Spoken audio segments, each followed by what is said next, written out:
Ladies and gentlemen, I'm calling the City of Leawood Planning Commission regular session meeting to order. Secretary, call the roll, please. Commissioner Franze? Here. Commissioner McGurran? Here. Commissioner Belzer? Here. Commissioner Hoyt? Absent. Commissioner Block? Here. Commissioner Stevens? Here. Commissioner Carlberg? Here. Commissioner Fishman? Here. Chairman Coleman? Here. We have a quorum this evening. With that, we'll go to the approval of the agenda. Is there any additional agenda items or any revisions? There are no revisions. Okay. Again, motion to approve the agenda, please. So moved. Is there a second? Second. Second, Commissioner Carlberg. All in favor of approving tonight's agenda, please signify by saying aye. Aye. Aye. Opposed, nay. Agenda passes 8-0. It brings us up to 3 sets of minutes. We'll go with the regular session meeting for June 11th, 2024. Are there any changes or revisions to the minutes? Can I get a motion, please? Mr. Chair, Commissioner Block. I move for approval of the minutes from the June 11th meeting. Second. Second, Commissioner Belzer. All in favor of approving the minutes for regular meeting June 11th, 2024, please signify by saying aye. Aye. Aye. Aye. Opposed, nay. Nay. Excuse me. Was that a nay I don't know what that or was. just a reflex? You know? Can we put you as an aye?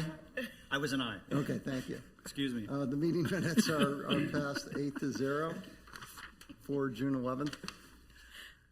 It brings us up to the next set of minutes, the work session for the same evening, June 11th, 2024. Are there any changes or revisions to this set of minutes? Mr. Chairman, I provided some changes on Influent Energy's name and Mr. Zeller's name on corrections there. It was put in as Keller on part of that, so. Okay, thank you, Commissioner Carlberg. Give that to staff then. I did. Staff has Staff it. has those changes. Okay, thank you. Are there any other revisions? Mr. Chair, Commissioner Block. I move for approval of the Planning Commission work session minutes from the June 11th meeting as amended by Commissioner Carlsberg. Thank you. Is there a second? Second. Commissioner Belzer seconds. All in favor of approving the work session meeting minutes from June 11, 2024, please signify by saying aye. Aye. Opposed, nay. Commission meeting minutes for the work session for June 11th are passed 8-0. One note on this topic, I did have a discussion with Mayor Elkins on this. He was going to refer this topic to the Sustainability Advisory Board, and Ms. Kirks is on that board. I noticed that the July 18th meeting was canceled. Is the next meeting in October?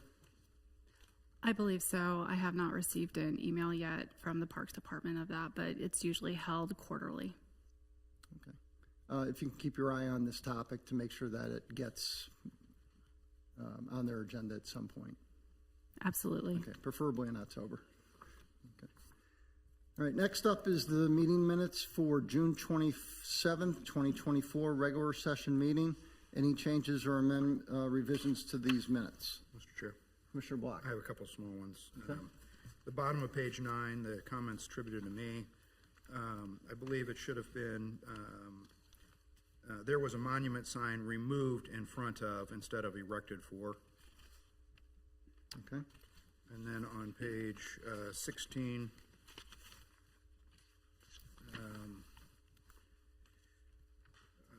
in the second of my comments at the end of that line, after the sign application should be added, please, was turned in. And then finally,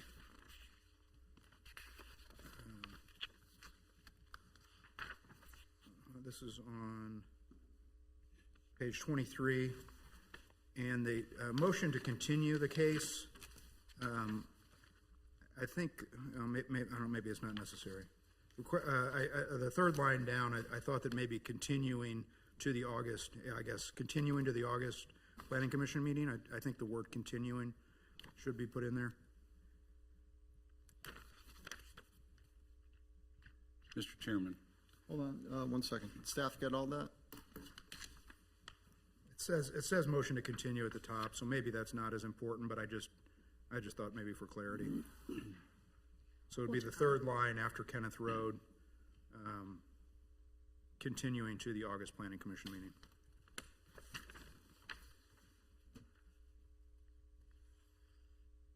That's all I had. Staff got that? Okay, thank you. Commissioner Fishman? Mr. Chairman, I noticed the same thing. I think the caption on case 0824, the Bi-State Centennial Park sign application, appears the way it is worded to note that the request for the approval of the final plan was passed on a vote of 9-0. It should really clarify that the motion that was passed was the motion to continue. So I agree with Commissioner Block. Thank you, Commissioner Fishman. Any other revisions? Okay, can I get a motion? Mr. Chair, Commissioner Block? I move for approval of the meeting minutes from the June 27th Planning Commission meeting as amended. Second. Second, Commissioner Fishman. All in favor of approving the minutes for June 27, 2024, please signify by saying aye. Aye. Aye. Opposed, nay. Meeting minutes are passed 8-0. That brings us up to the consent agenda. Do any commissioners wish to pull any of the consent agenda items? Okay, is there a motion? Mr. Chair, Commissioner Block. I move for approval of the consent agenda. Second. Second, Commissioner Belzer. All in favor of approving tonight's consent agenda, please signify by saying aye. Aye. Opposed, nay. Consent agenda is passed 8-0. That brings us up to old business. Case 5224, 104th Street and State Line Road. Molay Automotive Group, request for approval of a special use permit for off-site and off-street parking located south of 104th Street and west of State Line Road. This was approved by us in a previous meeting, and the City Council has remanded it back to us. So with that, let's see, Ms. Ewing, is this yours? Yes. Okay, please present. Cameron Ewing, Planner 1. This is case number 52-24, Molay Automotive Group. The applicant is requesting approval of renewal of a special use permit to allow for the continued use of an existing parking lot for off-site and off-street parking of new vehicles for Molay Automotive Group located in Kansas City, Missouri. This case was previously presented to you at the May 28th, 2024 Planning Commission. The Planning Commission ultimately voted 8-0 to recommend an SUP term limit of 3 years to the governing body. On June 11th, staff did receive a letter from Curtis Holland. He also submitted that to the governing body and mayor regarding the SUP term limit and provided reasoning as to why that SUP term limit would need to be longer to offset the costs of the repair and maintenance of that parking lot. A copy of that letter has been attached to the report. At the June 17th governing body meeting, the council members held discussions regarding the term limit of the special use permit. However, a supermajority vote would have been required to override the recommendation from the Planning Commission. Ultimately, the governing body voted to remand this back to the Planning Commission to discuss newly acquired information from the applicant that he presented at the governing body and did not have the opportunity to present to you at the May 28th Planning Commission meeting. So the applicant was also in support of remanding this case back to the Planning Commission so that information could be shared with you all as well. And then I would be happy to answer any questions. Okay, any questions for staff? Mr. Chair. Commissioner Block. So if I just understand the different approvals and the remanding, so you initially as staff recommended 5 years. We changed that to 5 at our meeting. You changed it to three. 3 years. To 3, I'm sorry, to Yes. 3, yes. It went to the governing body. They said no to that, but you're recommending 3 now again? We're upholding the Planning Commission's recommendation of 3 years. However, in the golden factors, you will notice that professional staff, it still has the 5-year term limit since that is what initially was proposed from us. However, your vote was 8-0 for that 3-year SUP term limit. So that is what we are now enforcing. Okay, I see, thank you. And then one other question. So where do you see, I know there's the memo from June 11th from Curtis Holland that I guess that's kind of the new information, right? That, yes, so. And, talk- excuse sorry, me, sorry. go ahead. He also did, Bingham had a presentation at the governing body meeting with that information. Okay, and then I think at the governing body meeting, he talked about that they were going to resurface and stripe the lot. I'm just curious, from your perspective, is that issue still outstanding regardless of what happens tonight? Are they planning to, resurface it and restripe it? They will have to do maintenance on the parking lot. It just depends on what avenue that the applicant chooses to do. Will they just kind of do a quick kind of surface coat, restripe if it's a 3-year? And if it's a longer term, then they will go into more in-depth of repair. The applicant is here to kind of have a bit more information for the Planning Commission in case for a reconsideration that was presented to the governing body. Okay, thank you. Any other questions for staff? Commissioner Franze. So if the basis in the memo or in the letter is that milling and doing the kind of more in-depth maintenance is more expensive and so it wouldn't make sense on a 3-year term, is staff recommending that as part of the stipulations we require that they do that if we approve 5 years? Like, I wouldn't want them to come in here and say, well, we can't do more extensive maintenance unless we get 5 years. We give them 5 years, and then they don't do that and just go do the kind of patchwork.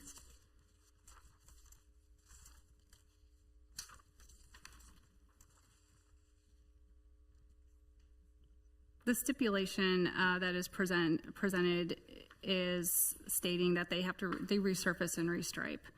I think the extent of maintenance is contingent on the term that they receive. Regardless of, as the stipulations that went forward to governing body initially, all the stipulations, all 13 held, with the exception of amending stipulation 2, which was the term. That would still be required. I think the question is the extent of the maintenance that the applicant would propose to do is based on what term that this board recommends and ultimately the governing body would approve. Okay. Any other questions for staff? Okay, with that, I'll invite the applicant, who's already up at the podium. Sir, please introduce yourself, state your name and address, please. My name is Ben Bigham, attorney for the applicant, Molly Properties LLC. Address is 948th West Place, Kansas City, Missouri. I'm kind of going to speak to a couple of questions that were asked first, and I'll jump into more of my formal presentation. Basically, what happened in the interim between this first time we came through Planning Commission and when we presented before the governing body was we got back estimates of different avenues to remediate the surface, resurface there, which is one of the stipulations recognized in the SUP approval. As you can see by the letter, I don't have the exact numbers in front of me, but it's a difference, of at least a magnitude of 2 in terms of price. So from our perspective, we're required to resurface the parking lot. We've come to agreement with staff that that's what we're doing. We're resurfacing and restriping the parking lot. Just the method in which we would employ that would just be dependent for us upon what type of year commitment on the SUP we see. The first option, which is the cheaper option, typically lasts for about 3 to 5 years, whereas the second option will last for anywhere from 10 to 20 years. So for us, a longer commitment in terms of time would definitely make the investment worth of the times 2 factor of dollars on our end, definitely. So in terms of, there was some discussion if there would be strengthened SUP stipulations requiring us to take, let's call it method 1 versus method 2, and take the more expensive method 2 option. Applicant is totally open to that if the city feels more comfortable in doing that to move this through for 5 years. But from our discussions with the governing body, I would not feel good with the discussion I had with the governing body to then come back here, look you all dead in the face, ask for 5 years, you give 5 years, and then to not employ that, longer term method and the higher quality method we would call it, or the more expensive method. So applicant's full intention is to, if 5 years is recommended by planning commission here today, we would move forward with that more expensive option to resurface, but in the longer term, because we're getting a longer term out of the SUP here. And then I just wanted to clear up some things that are going on at the site right now. We're engaged with Water One just to work through remediation of the parking lot. They had some utility work they were doing, so they dug up. So here, I'll just go slide by slide of my presentation. I'll make this all available to everybody too. I just wanted to just lay out for everybody just kind of what the conditions of the site are in terms of where it's located. It is entirely in a floodplain. A big concern of this planning commission was regarding development of the site, potential future development. There's a lot of issues just in terms of the floodplain issues that we see, and a second one, which will be on my second slide. All of these areas that are shaded in color other than blue. The blue shows the floodplain, so the entire site is in a floodplain 1. And then 2, all the darker shade areas, those are all different utility easements. So in all those utility easement areas, you cannot construct a building. So, we have a 0.72 acre site here. Once you take into account it's in a floodplain, plus all of the additional shaded area, most of the site is not necessarily usable for development. And then just another thing to clear up on the SUP, trust me, if our client, the applicant, got an offer on this property for someone to come purchase it, they would take that money and run. There'd be no questions on that. So the SUP isn't going to prohibit necessarily a buyer coming in and making an offer to us. At the end of the day, the applicant and the property owner will still have the decision of whether to sell, whether the SUP is in place or whether the SUP wasn't in place. So, but believe me, if someone's willing to pay cash to develop this site, we would give it up in a heartbeat. And then the last slide I'll just get through here, and then I'll just jump back into just talking generally about this. This is all the area that has been affected by Water One's work. We're actively engaged with Water One, just figuring out whose responsibilities are what in terms of remediation, what the level of remediation is, and then of course, dollars. We don't have any exact figures or anything like that, but we are actively engaged and working towards a solution. And this being pushed or remanded back to Planning Commission gave us more time to engage with Water One. Regardless of whatever timelines we'd be required to make, we would make them. It's kind of because we're dealing with it now, we can deal with it on the front end versus getting paid on the back end, whereas if we had a shortened time frame to get it done, we'd just get it done ourselves and then deal with Water One on the back end. So it's better in the long run to get it done on the front end, in our opinion, so we're appreciative of the remand for that reason as well, generally. But yeah, I think really just came down to one, we didn't have those cost estimates in front of us before we came before all of you today, and then 2, we really weren't. It wasn't that we talked with staff. We hadn't necessarily foreseen that the recommended 5 years to be reduced to 3 years at the time we came in before you all. So I didn't have this floodplain slide prepared. I didn't have this easement slide prepared, and primary driver of this is definitely the difference in cost, and just want to make sure that we were all aware of that. And after we talked with the governing body, we seemed like we are all in agreement that we just remand this back for all of you to consider all the facts and make a decision. So, Okay. Thank you. Any questions for the applicant? Commissioner Block. So the work that Water One's doing, do they have pipes that run east and west just through the middle of that lot, basically? Is that the issue? See that green shaded area? That's a easement for their water line. So it's about, I think it says here, it is 10 feet wide. So anywhere within that easement area, if you put a building up on it and Water One needed to access their line, they'd come and rip your building down, and they wouldn't have any issue with doing it, and they're totally permitted to do it under the document. So generally speaking, wherever you see those shaded areas, they're just the things you're going to build over those areas are parking lots, grass areas, stuff like that. You're never going to put an actual structure over that. And due to the shading, I can't really see that's kind of where your fence is, though. It's basically right abuts the street. Yeah, and then right along the street into the fence area, and then a little bit onto the north side of our property. And then I don't know if you were at the governing body meeting, but I thought what I read from the minutes from that Mr. Klein was asked how the force main just north of you would impact this property? Does it only go to the east and down state line, or, I don't know that that question was answered at that Yeah, meeting. to be completely honest, I didn't have an answer for him. Okay. I don't necessarily know how the water main relates to this property, and generally, I know that they have that easement, it's of record. Well, so- it's more wastewater, though. And Yeah, this yeah. is, not Water One, but. Oh, sorry, yeah. Johnson County wastewater. Yeah, there's a couple, I mean, we'll have access, I mean, there's Evergy easements, there's water one, there's a couple different easements, so. And then just to clarify, so you're asking us for 5 years? Correct. What staff recommended with the 5 years, we'd ask that that moves forward to the governing body, and I feel confident that they would they would agree with that recommendation. Thank you.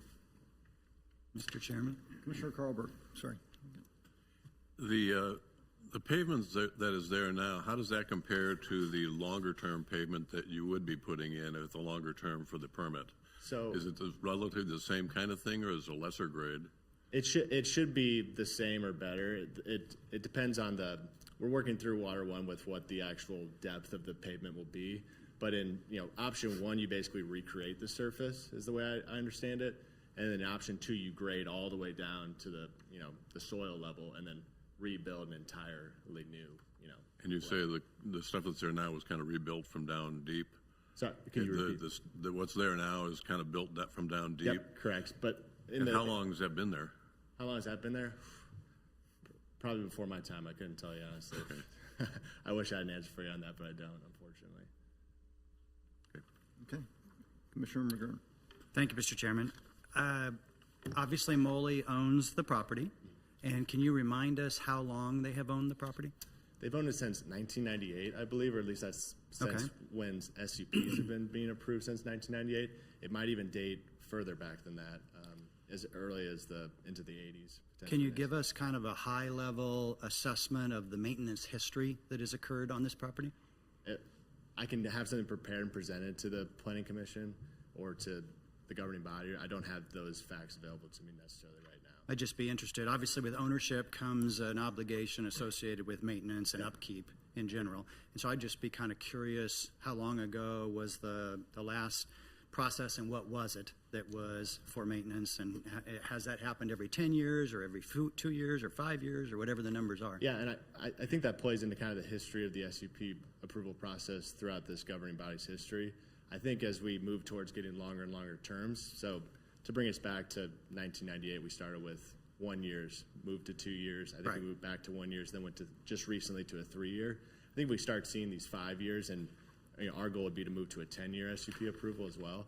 You're going to see much more commitment from the applicant in terms of comfortability with investing in the site, because instead of having some uncertainty with moving forward, there's complete certainty with what I would have assumed since 1999, if it was a 1 year or 2 year, and you're right, the 3 years have been very recent, I would assume that maintenance would have occurred during all that period of time at some point in time. Yep, exactly. And the owner would have an obligation to do that, whether they were on a 1 year or 2 year or 3 year plan. Correct. Because we've done that for 25 years or something.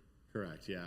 If I had the exact maintenance history of what the applicant has done in the past, I would provide it. I don't have That would have been accurate. handy to have known Yeah. and to have seen. Thank you, Commissioner McGurn. Any other questions for the applicant? Mr. Chairman? I guess kind of related to the maintenance, and I know a lot of the focus is on the maintenance of the asphalt, either resurfacing or sealing the cracks kind of thing. But there's also been mention of the fence itself and missing pickets, and I know the applicant's been made aware of that, but is that part of the repair, I guess, and maintenance that would be done to the property? Yeah. From my understanding in our responses to staff's comments, one of those was the pickets in the fence to get remediated, and that was something that we identified. Yes, we'll be handling as well. Okay.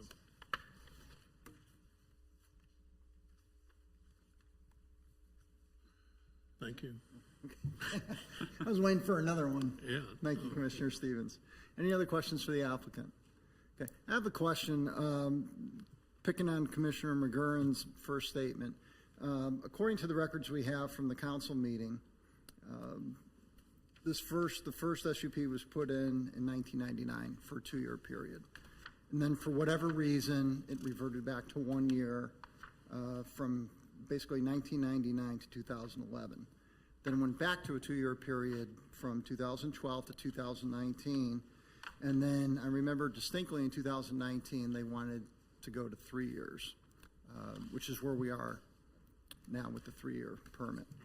So in that time, assuming that that pavement is not from 1999, that the maintenance has been done under 1 year, 2 years, 3 years, what have you, it's been a continuous basis to update that property. Am I correct in that? Correct. Okay. Do you have, I know you don't have the full records, do you have any idea when the last time it was resurfaced? I'd be lying if I told you I had any idea of when the last maintenance was done. I can get a quick answer and get a turn, but yeah, I would be lying. I'd just be speculating completely here before you. Okay. Okay.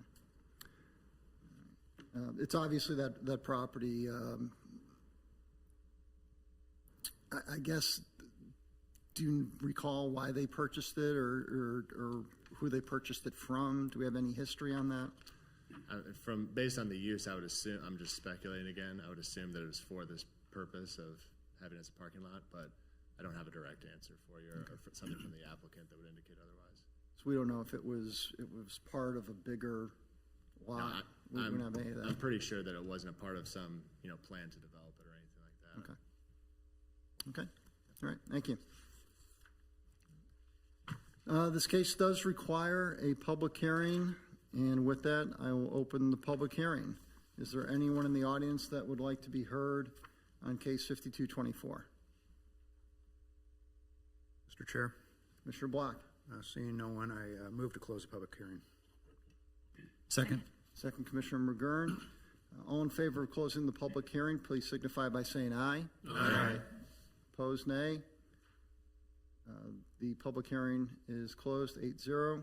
That brings us to discussion by the commission. Would anyone like to make any comments? Commissioner Block. I guess regardless of when the maintenance occurred or didn't occur, I think we'd probably all agree it's overdue. It needs to be redone. From my perspective, whether it's the Plan A or Plan B or version 1 or version 2, whatever it is, I don't know that it matters, but the weeds growing through it and all that kind of stuff needs to be corrected. I think as I mentioned at the last meeting, I'm okay with the 5-year. We've done this kind of over and over. I think it is, I know there's a lot of burdens of just doing business in Leawood, and I just, having someone like, Ben have to come here to do this every, 3rd year or whatever the case is, I think it's, knowing that this property is unique as to where it is and how it can be used with a pump station just to the north of it and a street. I don't see, much happening there. I think Mr. Klein at the last meeting told us that even if someone went with setbacks and, it would be nearly impossible to build on this site. So for all those reasons, I would be supportive of a 5-year term and, leave it to, I think like the stipulation says, basically, it just needs to be resurfaced. And personally, I don't really care if they want to do it every 3 years, that's fine. Their obligation, aside from us, is to maintain the parking lot. So if they want to do it 3 years, or if they want to do it 10 years, doesn't really matter to me as long as it stays maintained. Commissioner Block. Commissioner Fishman. Thank you, Mr. Chairman. I'm the one that made the argument that the SUP should be for 3 years rather than 5. The reason why I said that is because I wanted to leave the door open in the event that there was an attempt to redevelop this property, and if we approve a 5-year SUP, we'll have a parking lot there for 5 years. And if there were a redevelopment attempt during that period of time, certainly that would be discouraged by having a parking lot of full of cars there. And so I thought a 3-year was more appropriate in order to leave the city the flexibility in the event that there was an attempt at redevelopment during that period of time. And to me, that concern still exists. I think it would be advantageous to leave the term at 3 years in the unlikely event that a redevelopment effort were to be begun. And I want to clarify the use of this property. I'm aware of the fact that it's in the floodway, I believe. It cannot be built upon. And it has, and I'm aware of the fact now that it's got easements there. My expectation would be that if this whole parcel were to be redeveloped, this property would remain vacant. It is not going to be built upon, and that's really not the issue. The issue is whether or not it is more likely to be redeveloped if it's a parking lot as opposed to a possible piece of vacant ground. So with that said, I would say this: if the Planning Commission is inclined to approve a 5-year special use permit, I would prefer to see the stipulation changed to require the owner to improve the property by doing a mill and overlay as opposed to merely a coating and restriping. Coating and restriping is nothing more than painting the asphalt, and it may last for a year and it may last for 2, but it's a really cheap short-term fix, and it really is not long-lasting. So with that, thank you, Mr. Chairman. Thank you, Commissioner Fishman. Any other comments? Commissioner Franze?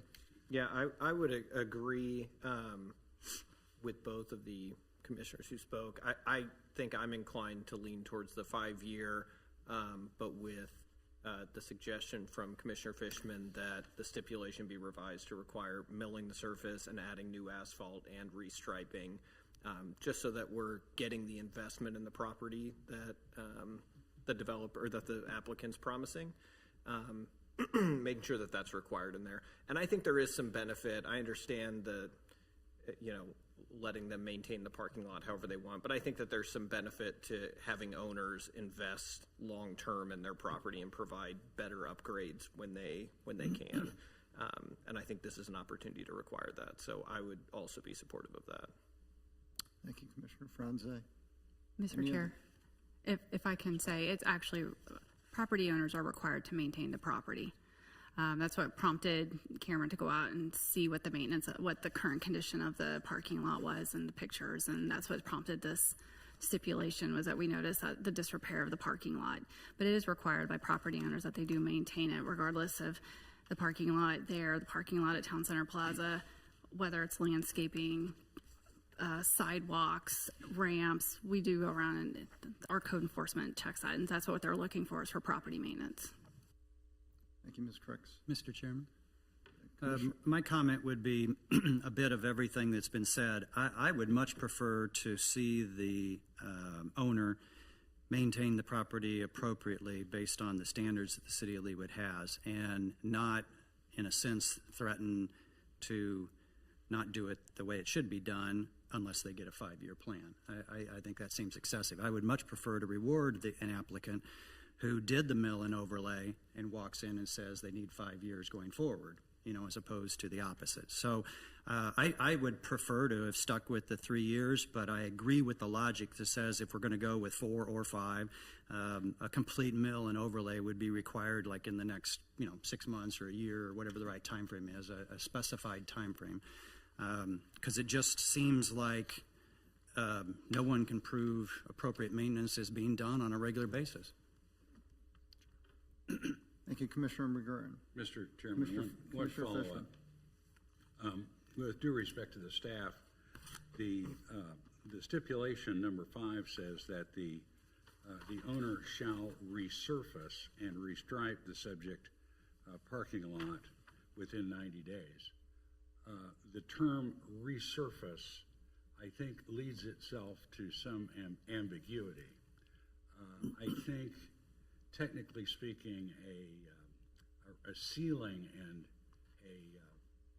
restriping would constitute a resurface, and so I would prefer that the language actually mention mill and overlay as the required repair. Thank you, Commissioner Fishman. Any other comments? Mr. Stevens. Mr. Chairman, I might just add, I think I tend to agree with what everyone has been saying. I do think the full mill and overlay is what's required, and not just sealing the cracks and restriping. The edges of the parking lot are eroded. The parking lot is dipped and falling, and to do it really right, you need to do the mill and overlay. So I think as staff has suggested, that's should be the recommendation. But I guess I am sympathetic with 5 years and 3 years, that, you know, with a much larger investment into the property, I can see where, you know, the 5-year term period would make some sense as well. So, and then I think maybe stipulation 5 should include also the repair to the fencing.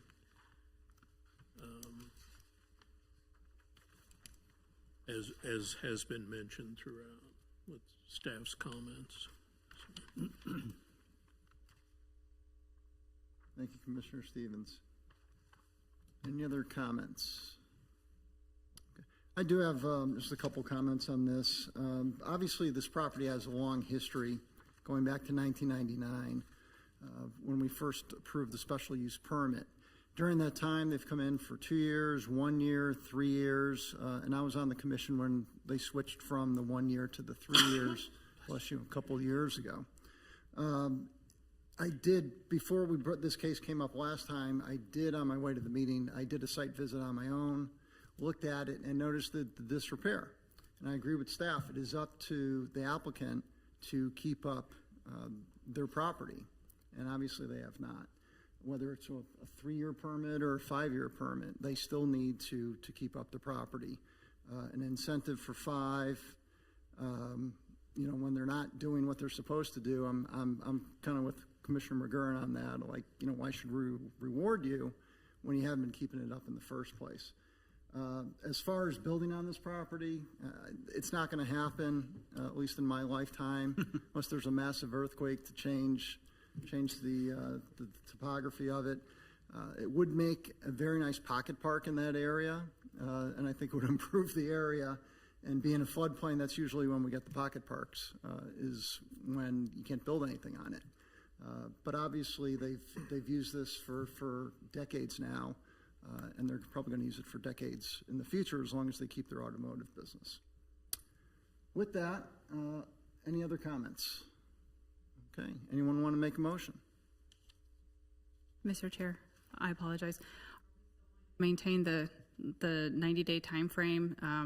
Is that still a reasonable time to be able to get people in to do a mill and overlay complete of that parking lot while they're also still working everything through with the Water One? That might be a question to ask the applicant.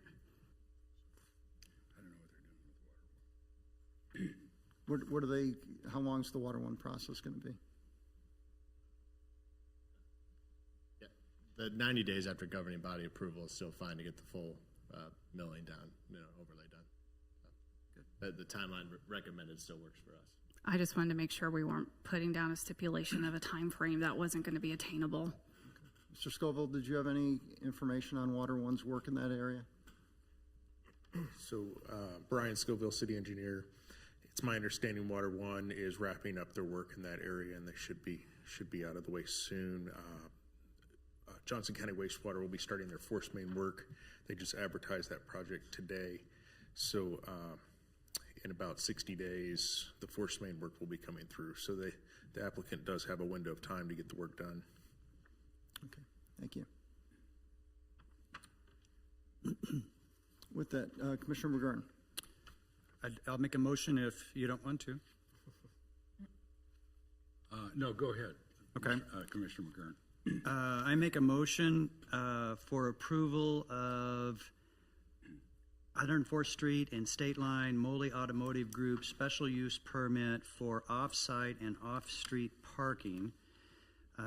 Case number NC 52-24 with changes to the existing stipulations that move the project, the SUP timeframe to 5 years, requiring a mill and overlay within 90 days of governing body approval, fence repair or replacement in addition, to bring the property up to existing Leawood standards.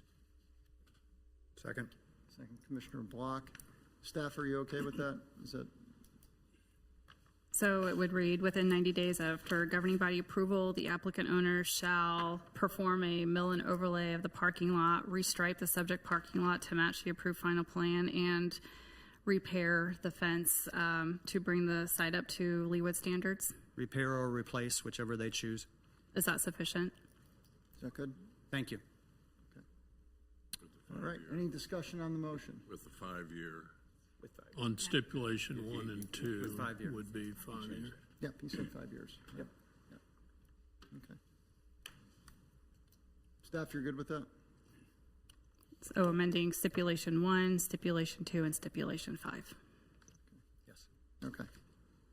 All right, we have a motion and a second. Is there any discussion on the motion?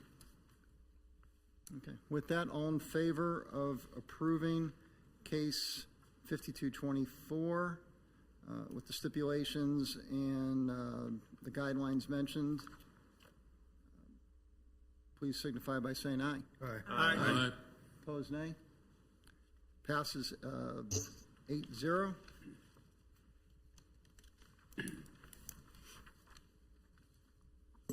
Thank you, Ben. Thank you, everybody. Good luck to the city council. Okay, that brings us up to new business, case 6824, Church of the Resurrection, playground, patio, and sport court. Request for approval of the special use permit, preliminary plan, and final plan located south of West 137th Street and west of Rowe Avenue. And that looks like Ms. Ewing again. Yes, Cameron Ewing, Planner 1. This is case number 68-24, Church of the Resurrection, request for approval of a preliminary plan, final plan, and special use permit to construct a playground and sport court located at 13720 Rowe Avenue.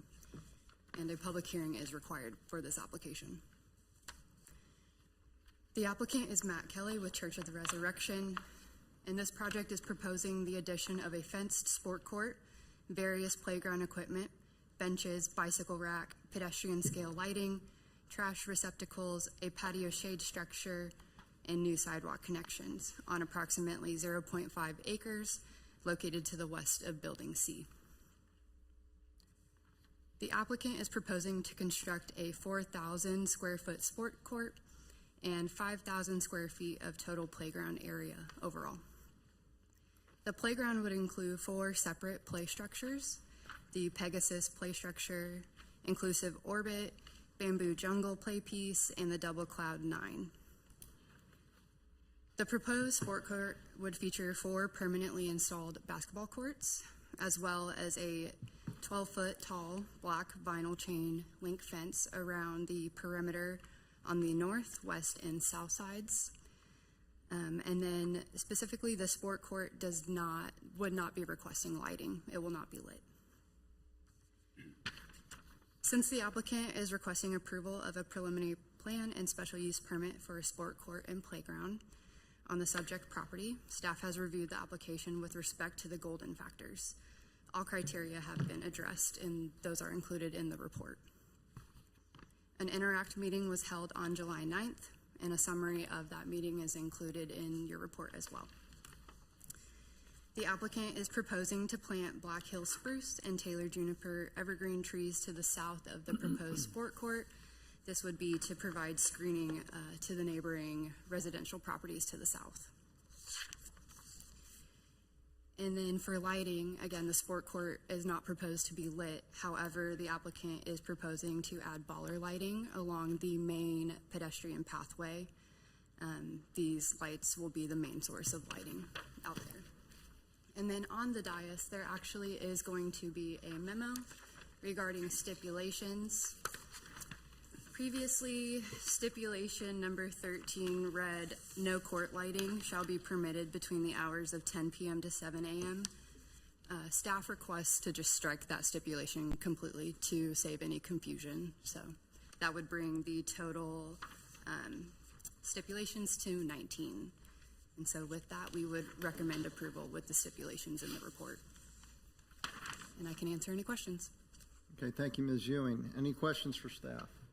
Commissioner Block. Really just one comment. The Interact notes I thought were very good. I know we've not gotten as Interact notes that we've preferred, I think, as a group in the past. And I don't know, staff has, asked for different things from applicants, but if you did, I appreciate it, or maybe just this company did a good job, I think. After the feedback we received, we upped the Thank you comments a very little much. bit. Mr. Chairman? Commissioner McGurn. Just one quick question regarding the fencing. Sports court fencing, is there a minimum, and it appears the maximum is 12 feet. Is there a desired height or a minimum height? I don't believe there is a minimum. There is no minimum height regarding sports courts, but the LDO does maximize it at 12 feet. Okay, so in theory, you could build a 3-foot fence? If that is what the applicant wanted, that typically for like residential fences around yards, the height is 4 feet. Now they can go to the BZA if they want to have a 6-foot fence, but that goes to the Board of Zoning Appeals. But the Leawood Development Ordinance does provide some alternative heights depending on what use is being requested to be fenced in. And playgrounds,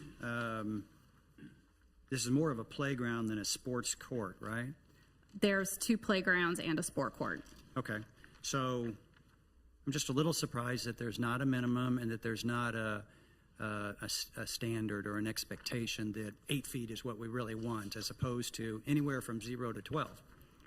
I imagine since sports courts with basketballs or tennis balls could easily, probably potentially bounce easily over a shorter fence. The 12 feet would actually contain the balls within the sport court and keep it from going off the court. Thank you. Any other questions for staff? Commissioner Carlberg. And if it's in here and I miss this, forgive me, but is this an open to the public, or you go into the church and get a pass or a code? How does that work? The applicant is here to address it more, but it's our understanding that if the general public would like to go by and use it, it is open to the public. It's my understanding it's not going to be advertised as an open public play area, sport court, but if somebody who is not a member of Church of the Resurrection wants to use it, I believe it is available, but the applicant would be able to go more into that. Thank you. Mr. Carlberg. Any other, Commissioner Franze. I was just going to point out in the Interact meeting, they were asked that question and indicated that yes, it's open to the public. Any other questions for staff? Okay, seeing none, invite the applicant to come forward.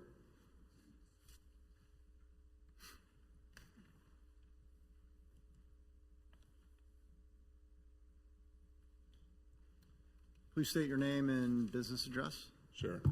I'm Brian Hochstein with MKEC Engineering. We're at 11827 West 112th Street in Overland Park, Kansas. I'm representing Church of the Resurrection. Matt Kelly is also here with their team. We have a very brief presentation, but yeah, we want to kind of show you what the plan is. The goal is to supplement youth activities and other activities they already have. Right now, it's just a big open green space. So they utilize it for frisbee, open play, that kind of stuff. So this is quite the investment for them to kind of activate the space and utilize it in a different way. Basketball was one of the biggest requirements that they were looking at, and having some hard play is also helpful when you look at weather conditions.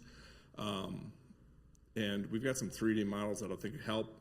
I think this particular slide really does help. The bright yellow, there's nothing more to this at all except to say we put it as middle as we could on the east side. We've got two-story buildings both to the east and the west. We've got commercial to the north. It's approximately 370 feet from our tree line that we're going to install to the 6-foot berm.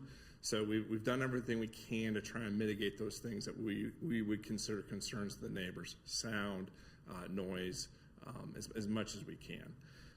The next slide kind of zooms in on it a little bit. You'll see the tree line, which is, I call it a tree line. It's going to be substantial and completely screen the south side of this. We're not removing any existing landscaping to accomplish this. And in fact, we are removing sidewalks to expand the green play out here. Briefly speaking to the question about open to the public, yes, and we're also including bike racks because of your bike plan so that people can bike to this location and play on the equipment. The rest of the time, Wednesday nights, it'll be utilized heavily with their youth activities. They also have individuals with disabilities that they serve. So we've got some inclusive play elements and some other things that we're looking at to incorporate on the site. It is a little bit of a challenging site. There's a lot of utilities running through here. So if you look at our plan, it looks a little discombobulated. We've got a piece here and a piece there, and it was intentional. We're going around storm pipe and trying to accommodate the space while still leaving as much green space as possible. I'll go through these fairly quickly, but the 3D modeling often helps kind of spatially to see it. Here you'll see kind of in the background the patio with the shade structure. This is a flex space. It is a large concrete area. They can put chairs on it. They can move tables around. They can do worship. They can do whatever they need to do with that space. And then the sidewalk running to the north and south will be reconstructed at 8 feet wide, which now gives them access to, get up and down and connect all the spaces. The chapel to the east, you'll probably be seeing again here soon because it's going through a renovation as well. But this is kind of the first step in them investing in this part of their campus. A quick image underneath the patio just showing the shade structure. The goal of the shade structure is to give them kind of year-round access. The shade part comes down in the winter to try and actually heat up that concrete area and then goes back up in the spring. So it won't actually be up year round, but in the summer months, it'll be there to provide a little bit of relief. To the left, you'll see the Cloud 9, which is a large hammock-like swing, and then behind it, the Bamboo Jungle, which is kind of a challenge course thing for kids to climb. You can reach from pole to pole. And in the background, you'll see the Pegasus. This is the large play structure. It's the central feature of the entire play piece. It is meant to potentially be expanded, but right now live on its own to really be the eye catcher. And it can accommodate a lot of kids. I would ask you to note that all the play pieces we picked have high visibility. Security has easy access. You can see through them. There's not enclosures. There's not tunnels. There's not places to hide. That's intentional. And then you see the sport court beyond. I will apologize for the render. It will not be gray. It will be a black vinyl chain link wrapped fence. So when you see the silver color there, please envision it as black. The only fixed elements are the basketball goals, but we anticipate 4 square chalk drawings, all kinds of stuff on this space. A real flexible space. And then we wanted to give you kind of a sense of the lighting. We're required to light any pedestrian pathways by city ordinance, so that's where this lighting is coming in. But I want you to note that the play pieces and the sport court beyond it are not lit up in the photo. And often people don't know which type of trees we're talking about. We are looking at something a little bit more formal, more stately. The Black Hill spruce will be kind of our large anchor trees with 6 of those, and then 15 tailored junipers between them, creating a constant screen on the south side of the sport court. Those trees average pretty good growth, 1 to 2 feet per year.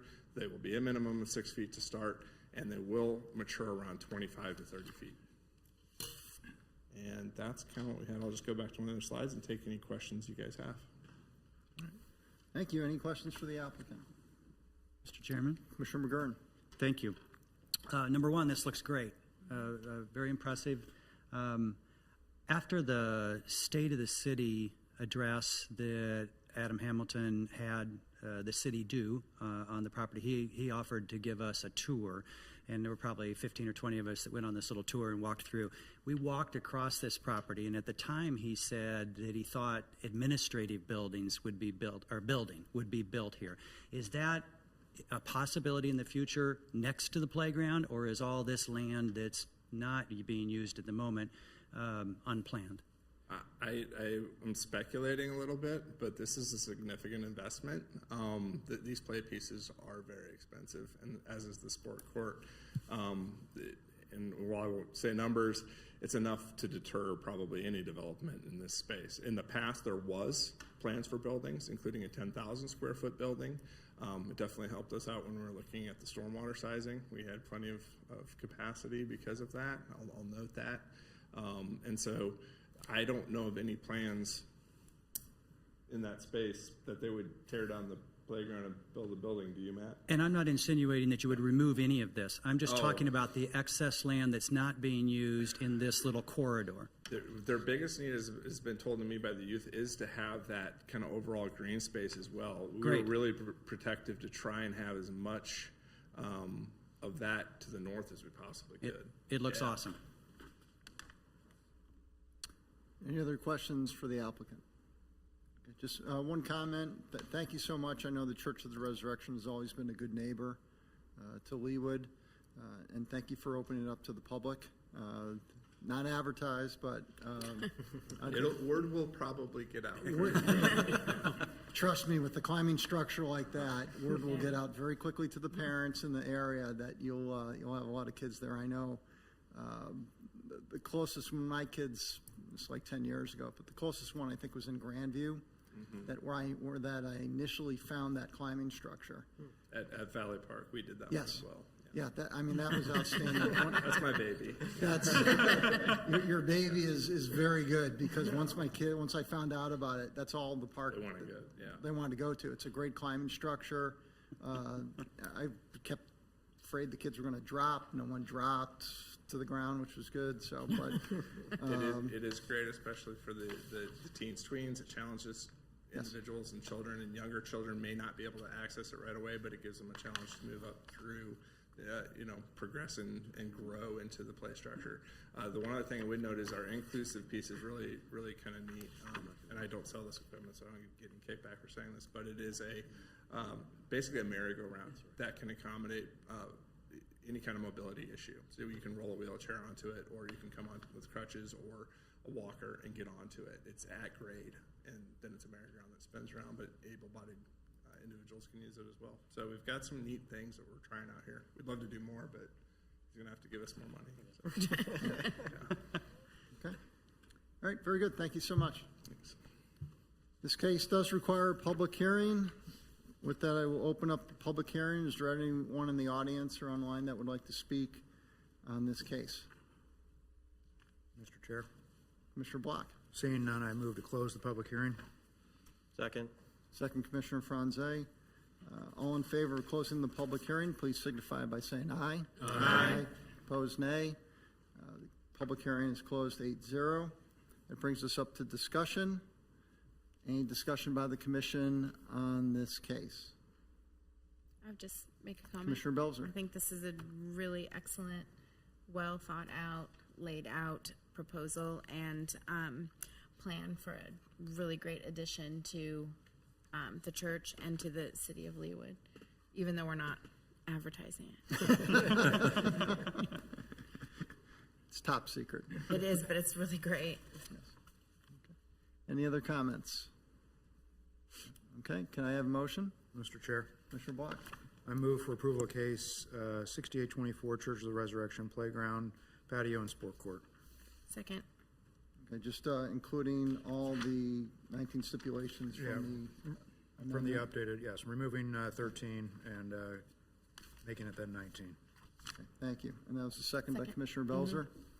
Okay. Any discussion on the motion? Okay, all in favor of approving case 6824, please signify by saying aye. Aye. Opposed, nay. Case passes 8-0. Thank you so much for your time. Good luck with the project. That Brings us up to case 6924, Church of the Nativity, temporary modular classrooms, request for approval of a special use permit, preliminary plan, preliminary plat, preliminary plan, located north of 119th Street and east of Tomahawk Creek Parkway. And Ms. Lauterbaugh, you have this one? Zaina and I will actually be sharing it, but Okay. we wanted to give you a heads up. The document on the dais is an updated packet. There was a printing error on Friday, and so this is the double-sided packet. You only got the single-sided. The correct packet was posted on Friday afternoon, so the public and anyone that looked online had the whole thing. We just wanted to make sure you guys had all of the information. And there are no changes to the packet in front of you. So everything from Friday, and I will turn it over to Zaina. Okay. Thank you. Please go ahead. Zaina Basata, Planning Intern. Mr. Chairman and members of the Planning Commission, this is case 6924, Church of the Nativity, temporary modular classrooms. Request for approval of a special use permit, preliminary plat, preliminary plan, located north of 119th Street and east of Tomahawk Creek Parkway. These properties are currently zoned R1, planned single family, low density residential, as the proposed modular classrooms are temporary and accessory to the existing building on this side. A special use permit is necessary to provide a time frame and additional stipulations as necessary. The SUP is being requested for a term of 2 years with the potential of renewal should additional time be needed. A preliminary plat is being brought forward to combine 4 lots into 1 lot. As the modular classrooms are an accessory use and cannot be located on a parcel without a primary use, the combined parcel will encompass a total of 12.38 acres. This site currently has a church building, school buildings, parking lots, and a playground on it. The site has 2 unplatted parcels to the west, which are vacant, with the exception of a portion of the school playground on the northern unplatted parcel. There are 2 vehicular entrances to the site, both located along 119th Street on the east and west side of the main church building. 2 temporary modular classroom buildings are proposed for the site, with 2 classrooms per building for a total of 4 classrooms. The proposed temporary modular classrooms would be located on the west side of the site, adjacent to the existing playground and school building. Each modular classroom building would be 1,645 square feet for a total of 3,290 square feet. The entrances to the modular facilities would face each other and would share a sidewalk that would split into separate entrances for each building. The classrooms would be screened by the school on the east side and a large treed area on the west. Additional screening is to be proposed for the utilities on the north and south elevations of the classrooms. And now I'm gonna give it back to Catherine. The applicant is not proposing any changes to the existing parking lots on site or the existing drive lanes. Elevations are not approved at the time of preliminary plan, but the applicant has provided preliminary detail for the proposed structures. The modular classroom buildings are proposed to be single-story and will be approximately 14 foot, 8.4 inches tall. The proposed roofing material is an EPDM roofing, which would be black in color. While elevations are approved at the time of final plan, staff is recommending that the applicant use a white roofing material instead of the black roofing proposed. This is to reduce a potential heat island effect that could be caused by using a darker roofing material. And no signage is proposed with this application. Landscaping is also not approved at the time of preliminary plan, but the applicant has provided a preliminary landscaping plan. While this application does not require the addition of street trees, ornamental trees, or shrubs adjacent to a right-of-way, screening will be necessary to conceal HVAC units, electrical transformers and utilities, and modular unit hitches from public view. The applicant is proposing the use of evergreen and deciduous trees as well as evergreen shrubs to complete this. This will be finalized at the time of final plan application. Lighting is not approved at the time of preliminary plan, but the applicant has provided a preliminary photometric study with this application. Exterior lighting would be provided for both temporary modular classroom buildings. The applicant is not proposing any new parking lot luminaires for the site at this time. Per staff comment number 3, the applicant will be returning with a final plat and final development plan for this case once the Mission Road right-of-way has been vacated.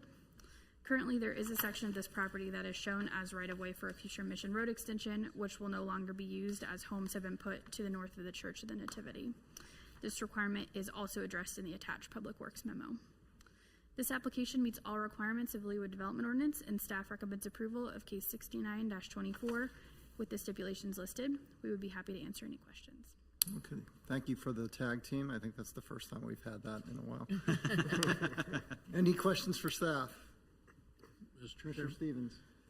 I might have one that's in relation to Exhibit B, which is the fire department's letter, I guess. There was a request of change made to ensure that the 200 feet to the farthest part of the classrooms to the fire apparatus road be made, and the letter appears to say that it's been achieved or revised, but can you, I guess I'm not seeing that in the applicant's plans. Can that be pointed out, or how they've achieved that? I can speak to that a little bit. I'm not sure if they showed that in the measurements or not. Let's see. I believe it was to the closest Still appears access to road. be fairly far from the roadways, so. Or I don't know, maybe if the applicant's here, they can. Yes. Can I borrow that? I believe that the 200 foot was, when they measured it, when the fire marshal was measuring it, and I would have to double check with him, was to a drive lane that was accessible. Let me put this on the screen.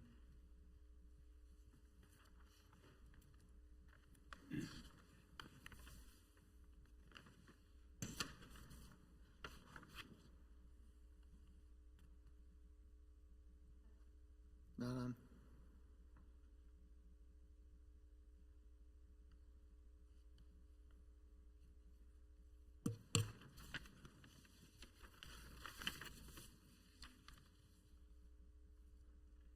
I'll speak over here.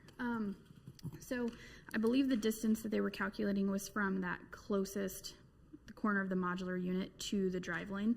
Originally, the units were further to the north, which pushed it farther away from that drive lane. So the applicant changed that by moving them further south. And that closest corner, like I said, I believe is what the fire marshal was measuring. And I don't think there's a dimension on that. Yeah. The applicant might be able to speak a little better to how they changed it. Yeah. The initial submittal that was presented, actually, the modular buildings were oriented differently. They were, instead of, so what's being presented in front of you, each building is oriented north to south. They were originally oriented east to west and pushed further to the north away from that interior drive lane. Based on comments from staff and the fire marshal, they actually reoriented those buildings and pushed them further to the south, could be closer to this private drive. Hi there, I'm David Sir, Reed. sir, we'll give you a chance to speak in a minute, okay? Okay, Just that's good. let us go through our bet. steps here. Okay. Thank you. Mr. Stevens, do you have anything else? No, thanks. Any other questions for staff?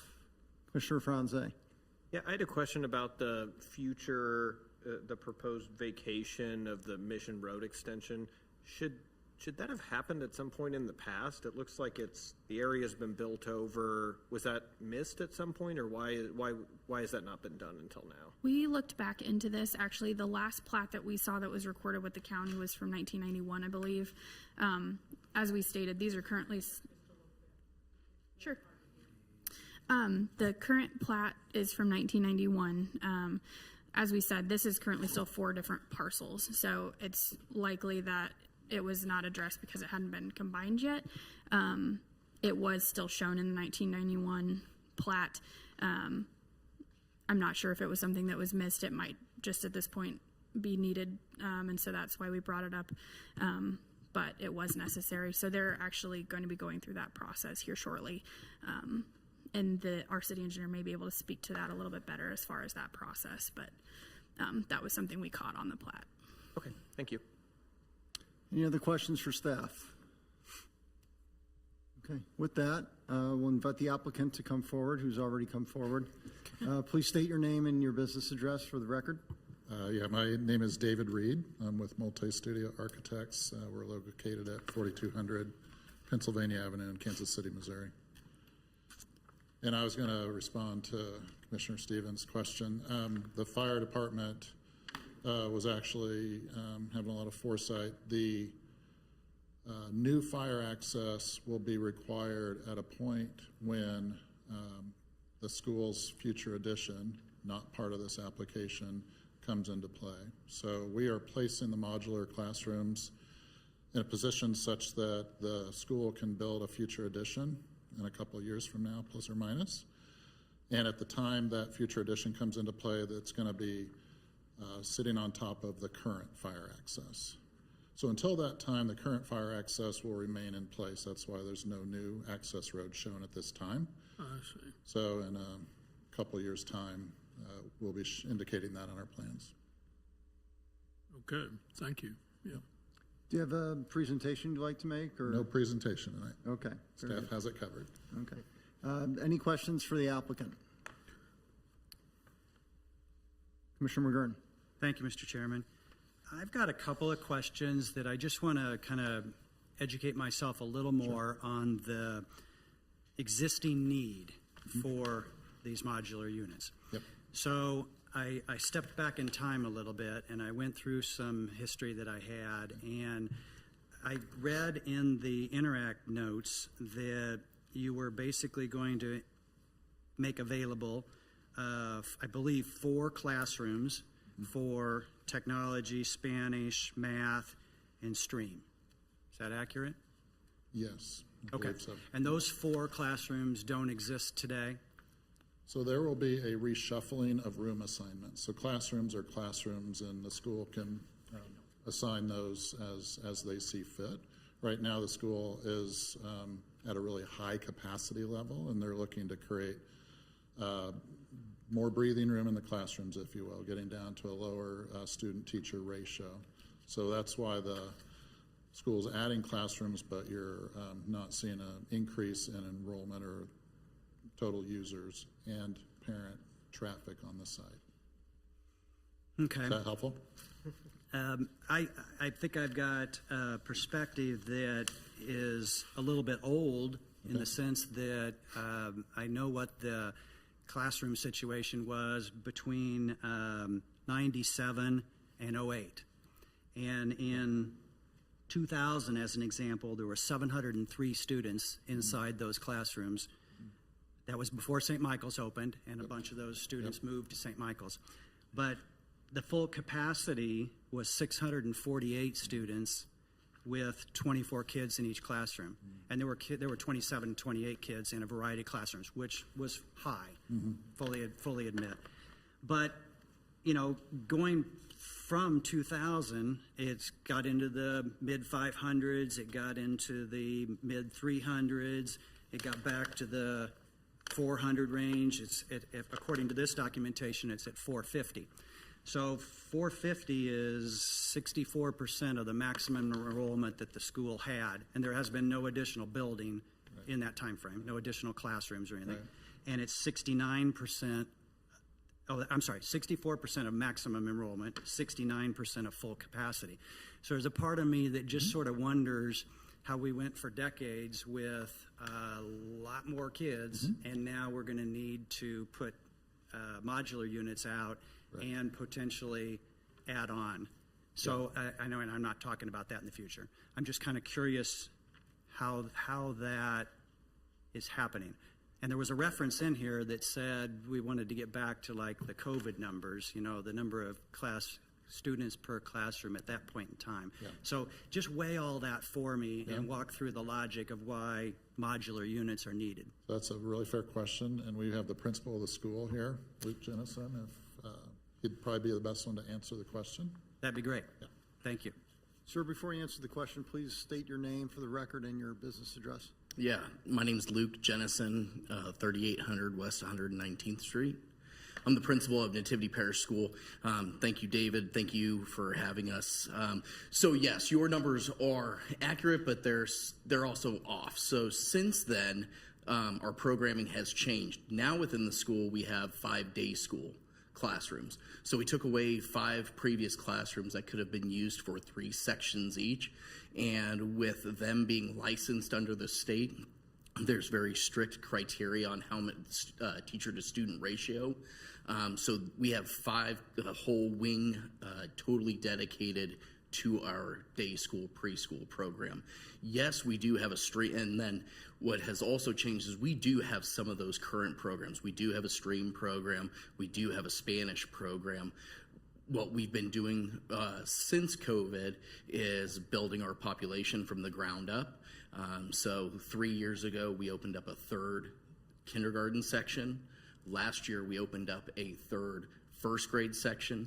This coming up year, we're opening up a 3rd, 2nd, and 3rd grade section as we continue to build those classes from the ground up. So we are seeing the rise in our current population, but programming, we've also added a different programming within the building with a math specialist, a reading specialist. We do have a stream program. We've got a Spanish teacher, but with that rising need in population, we really are piecemealing what we have within our current brick and mortar. Are the 5 classrooms that you noted at the beginning, are the students in those classrooms part of the 450? Which classrooms were noted in the? You referenced the day 5. school. No, the day school are not in the 450. That is K-8. The day school is another 110 students. Okay, so you've lost 5 classrooms based on the original intent of the school. Correct. Okay, and yet at the same time, you've got a stream classroom, a math classroom, a Spanish classroom, and a technology classroom today. Correct. Okay, so those aren't 4 new added; they're already there. Yeah, correct. Okay. Well, so not you the lost math 5 one. and you used up 4 more. Say that one more. Excuse me, one more You time. lost those 5 that you talked about, and then you took 4 other classrooms and made them specific. Yes. To a certain need. Correct. Certain, education. Yeah, correct. So Okay. our class size, we are maxed out currently within our classrooms. At least as far as K through 4 goes. Our 5th grade currently is 2 sections at 51 students, so 26 and 25. This will help kind of bridge that gap between future plans for the next couple of years. There was a significant period of time where there were 3 classrooms in each grade. Yep. All the way across the board. And Correct. That's how it got up to 703 people. Yep. Yeah. Okay. So, I get to me, the material difference that you've explained is the 5 classrooms that were kind of lost to the new Different programming. Yes. Okay. Thank you. Any other questions for the applicant? Commissioner Block. Mr. Jennison or Mr. Reed, could you show maybe the overhead again? I had trouble with the small type and kind of what, I understand where the trailers are, or the modular facilities are, but what is the white square to the north of it, and where is the, I understand it's not part of this application, but where is the proposed new classroom space going to go?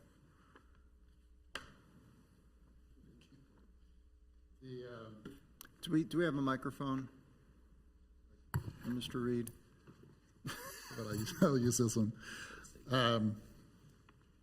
Okay, so right here, these 2 small rectangles are the modular units.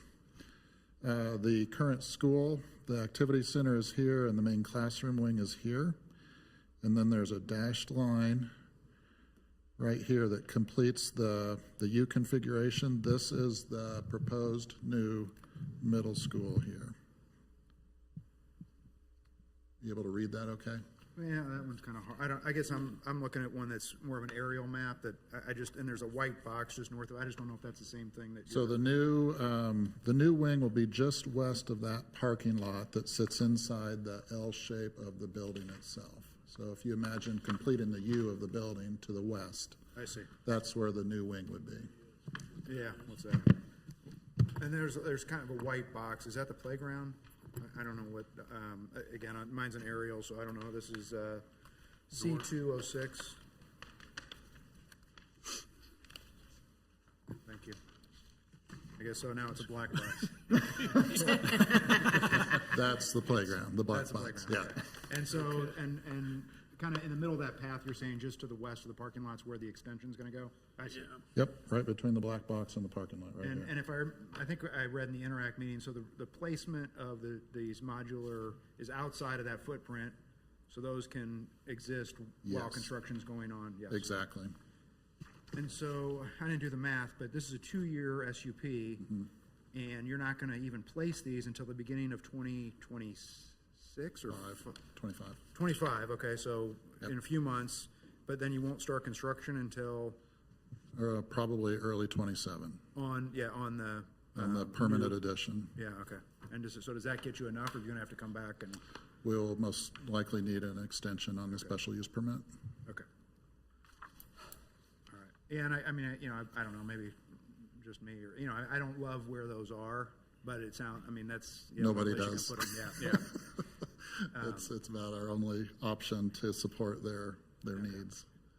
And you couldn't use parking lot or anything on the other side or some, I mean, it's just, No. we just typically see these kind of hidden a little bit more, and those are Right there. Right. And that's- Yeah, we do have landscaping around them, but parking, we are kind of at a max. So you couldn't use parking that you had Correct. used, yeah, I see. Correct. Okay, thank you very much. Mr. Chair. Thank you, Mr. Commissioner Belzer. So I would say, piggybacking off of Commissioner Block, that yes, those modular classrooms are not screened, but they're also really far from the building, which nobody may like it, that they're there, but the people who are going to like it the least are the kids who are walking out there. So can you kind of walk me through the uses of who's going to be in these modular classrooms for the Yeah, as of now, we are planning our 3rd grade to be out there. So their transitions would be during specials and during recess mainly. For the most part, that's a very self-contained grade. And so there's not a lot of transition between classes or between teachers. And then the 4th one will be set aside for student services, where they can meet with either pull students, or it's a place for my student services to keep their materials together. But 3 of the 4 classrooms will, for the most part, be self-contained. As far as access to the building, you're right, it's not ideal, but I mean, it's not far off either. not far off in proximity? Correct. And where will they enter the building when they need to come in to the building? There's an entrance at the gym.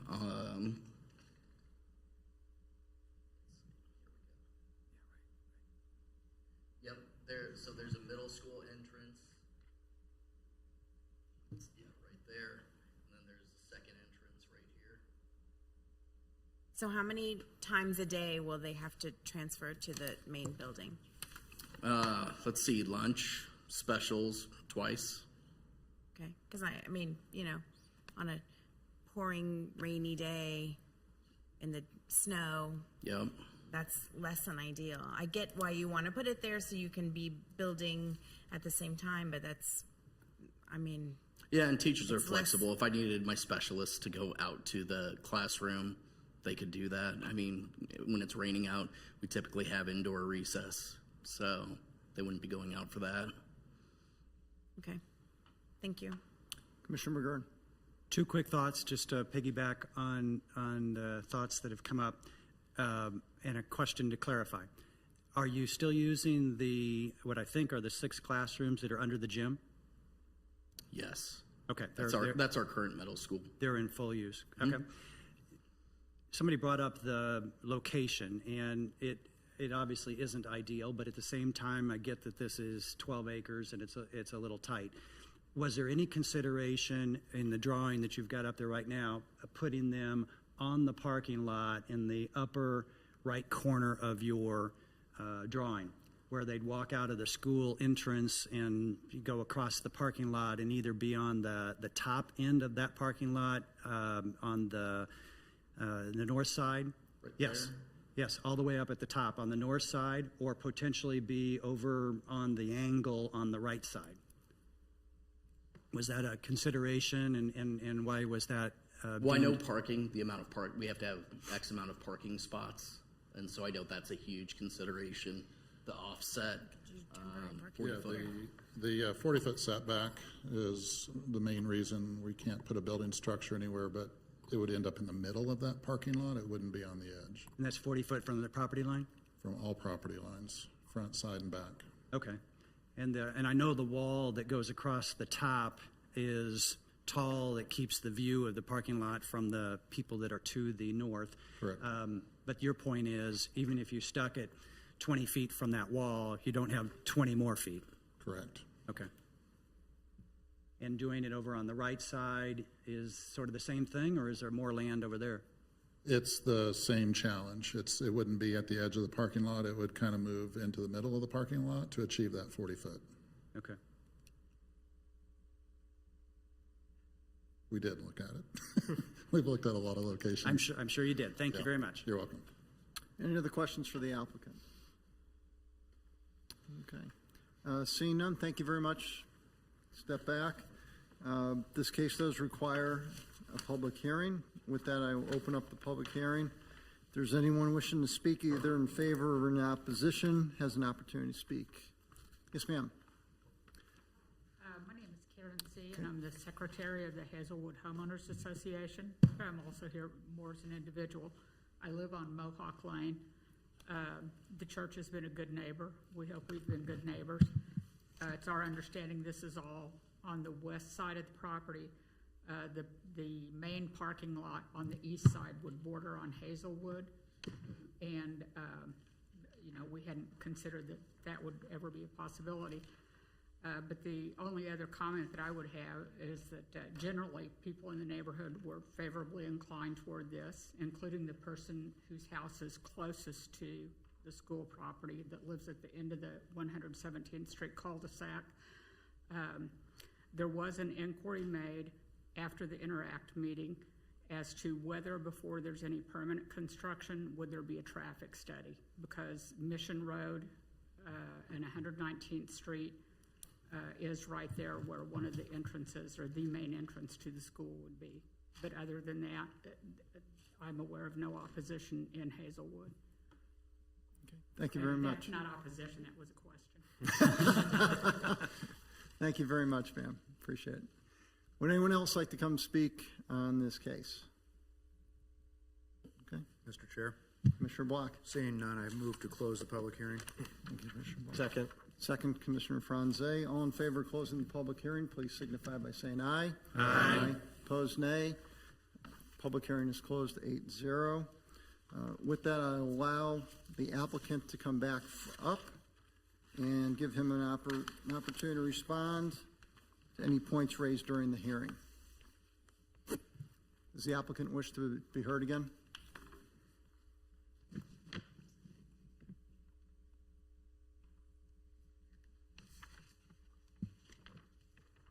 So what was your request? Well, after the public hearing, the applicant gets an opportunity to discuss what was presented during the public hearing. Yeah, we had a really favorable community interact meeting. And like it was mentioned, the resident we thought might be most strong in their feelings opposing it is very supportive of it. Nativity has been a great keeper of their properties, wonderful at grounds and maintenance. As far as the schools we work with, they do a top-notch job. So we were pleased to see and hear the support that came out that night. Okay. Thank you very much. Yep. Okay. That brings us to discussion. Would anyone like to make any comments on case 6924? Commissioner Block. Mr. Reed brought up the Interact meeting. I should have mentioned too that I do appreciate, I think the notes for the Interact meeting were good on this one as well. You know, kind of fills in some blanks sometimes with you know, just not understanding intimately like the staff does. I'm in support of this application. You know, it's temporary, as I mentioned. I don't, you know, love, you know, having folks sitting at the corner of Mission and 119th, and while it is a bit far off, you know, it's still seen. I understand it'll be screened, but I'm encouraged. You know, we've had, you know, the public school district come in and put in modular classrooms with no long-term plan for buildings. So I'm encouraged that this is, you know, hopefully, I guess the you know, proof is when we actually see the application for the permanent structure. But I, you know, I do see this as a temporary. And I guess, you know, with only 2 years, I guess that does keep their feet to the fire a bit, and that they've got to come back and, you know, explain to us where they are in that process if it hasn't already happened. So, you know, and I know their other expansions have been nice on the church itself in the not too distant past. So hopefully this one will be the same quality. Thank you, Commissioner Block. Any other comments? Mr. Chairman? Commissioner McGurn. I just wanted to say that Nativity obviously has been an excellent neighbor from the standpoint of the church and the school, and it's awesome that the neighborhood and the outlying areas are supportive of the plan. And I agree with the 2-year concept. I think that's good, and it would be obviously beneficial. So in the grand scheme of things, I think it's great that we're moving forward. Okay. Thank you, Commissioner McGurn. Any other comments? Okay, can I have a motion? Mr. Chair. Commissioner Block. I move for approval of case 6924, Churches of Nativity temporary modular classrooms with the stipulations. Sorry, they were, yeah, those were not amended, I believe. So there are 28 stipulations. Thank you, Commissioner Block. Is there a second? Second. Second, Commissioner Stevens. Any discussion on the motion? Okay. All in favor of the motion approving case 6924, please signify by saying aye. Aye. Aye. Opposed, nay. Case passes 8-0. Thank you very much, gentlemen. Good luck. That brings us to case 7524, Leewood Elementary Middle School Building and Parking Lot Expansion, Preliminary Plan and Final Plan. Ms. Ewing? Yes. Please proceed. Thank you. Cameron Ewing, Planner 1. This is case 75-24, Leewood Elementary, Leewood Middle School. Request for approval of a preliminary plan, final plan to add 6,500 square feet of school building addition and expand the parking lot at Leewood Elementary / Middle School. And a public hearing is required for this application. The applicant is Dan Drake with Blue Valley School District. The 6,000 square foot building expansion would be attached to the northern side of Leewood Elementary School, just east of the existing school playground located there. The facade of the proposed building expansion would be primarily composed of brick in 2 separate colors. 01 is red-brown and 02 is buff. The applicant is proposing to utilize a gradient pattern on the external walls to tie in the new materials and existing materials, as well as provide a visual element to the facade. The buff colored brick would start at the top of the wall, and as the pattern moves downward, the brick color transitions to the red-brown color instead. The main entrances and exits for this building expansion would be located on the east and west facades. There would be a silver aluminum canopy over the entrance and 10-foot tall glass windows on each side of those doors. At the transition from the existing building to the new addition, a large perforated metal panel would be situated in front of these transition windows for architectural detailing. This would be both on the east and west facades. The panels would be custom made and finished in a silver aluminum finish. With the proposed parking lot expansion, The proposed staff count could increase to 160, which would call for 160 parking stalls, as the LDO calls for 1 staff equals 1 parking stall for schools. The applicant is proposing to add 78 parking stalls with this proposed project. This would create a total of 188 parking stalls, and it would have an excess on site. That excess would be about 28 parking stalls. However, neighbors have had concerns over street parking or parking in neighborhoods and walking over, so that is as to why that excess is there. Per the LDO as well, any excess parking, there needs to be a report attached to that, so that has been included in your packet as Exhibit C. The applicant is proposing to add 8 light fixtures to the building expansion and add 12 parking lot light poles to the parking lot expansion. And since the applicant is requesting approval of a preliminary plan for the subject property, staff has reviewed the application with respect to the golden factors. All criteria have been addressed in the staff report. They did hold an interact meeting on July 2nd, and a summary of that meeting is attached as well. And then there are a couple of staff comments.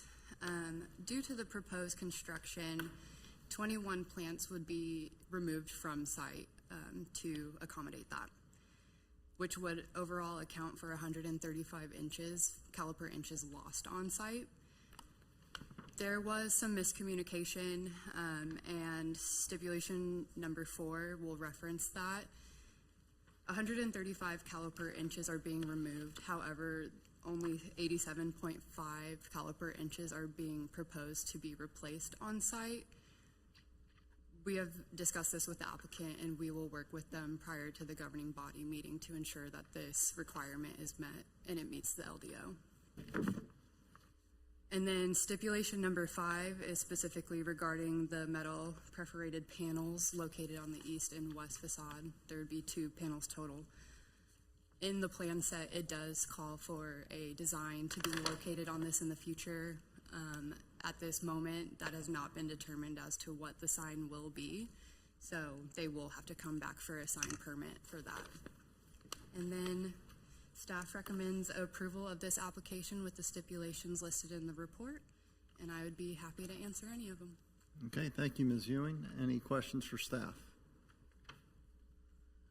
Commissioner Block.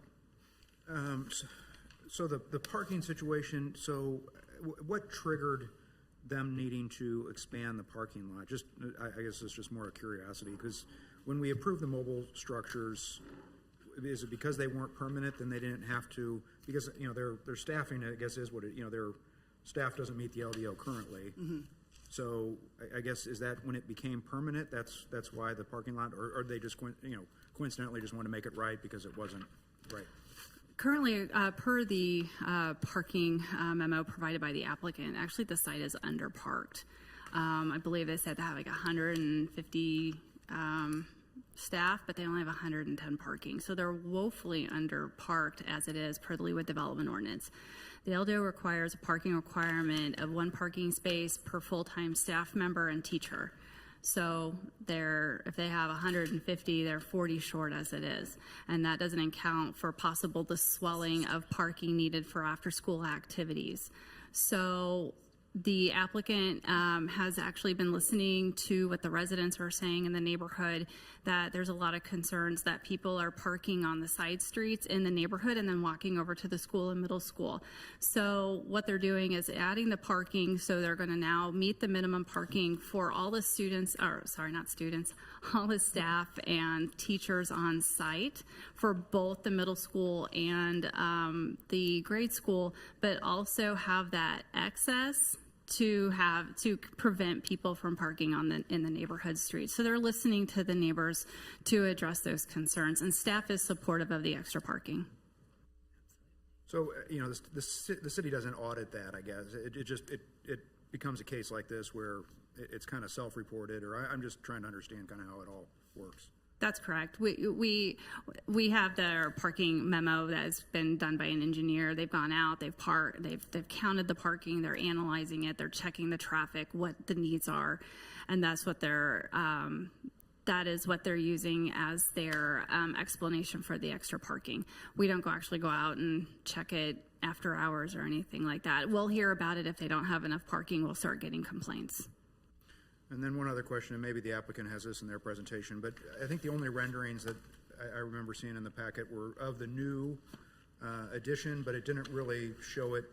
I know there was reference to it complementing the existing, but I didn't really see that, and I didn't go out there to go look at it. So I was just curious if you had any other renderings that show kind of what the new looks like next to the existing. They didn't provide a color rendering of the new and existing, but they do have on a sheet here kind of the existing school and the attachment here. I can put it up on the projector. Thank you.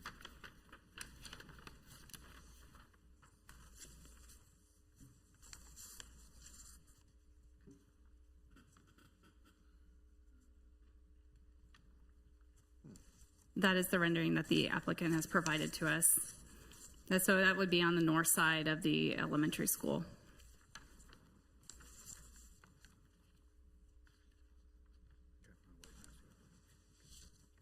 Any other questions for staff?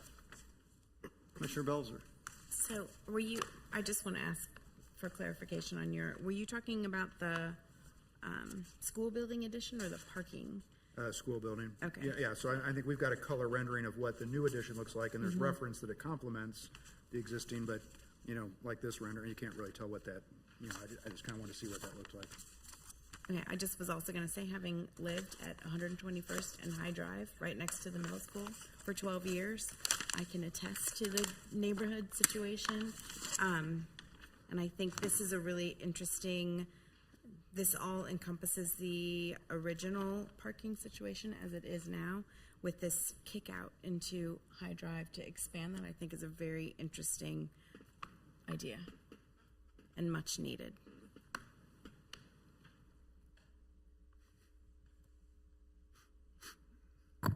Sorry, that is super tiny, but that is the primary school building. So you see the buff color is in there, red-brown is on the outside.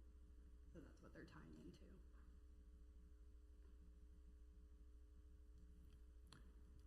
Any other questions for staff? There you go. Thank you. So, don't know if that helps at all. Any other questions for staff? Now that we have a working microphone. Okay, very good. This time I'll invite the applicant to come forward.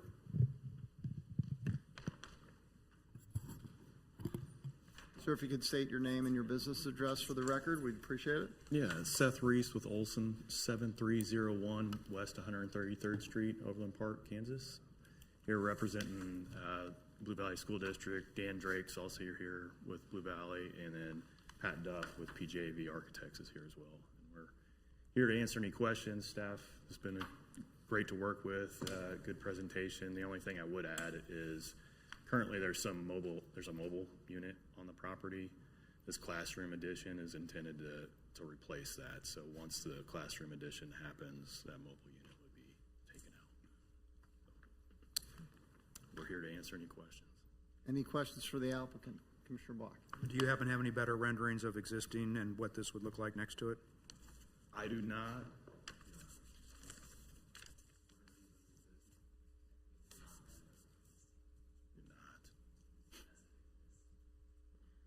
And I guess I ask, I mean, it's just, from being around town, you see an extension, we see some of this stuff, and when it actually goes up, you guys say it looks right, but it's kind of hard for us to, at least for me, I guess I should say, to get that visualization when we don't really see it next to. I mean, it's quite different than the existing, right? I mean, the current is just solid brick in two different colors, if I remember, and so you're trying to kind of blend that with this scheme. Right.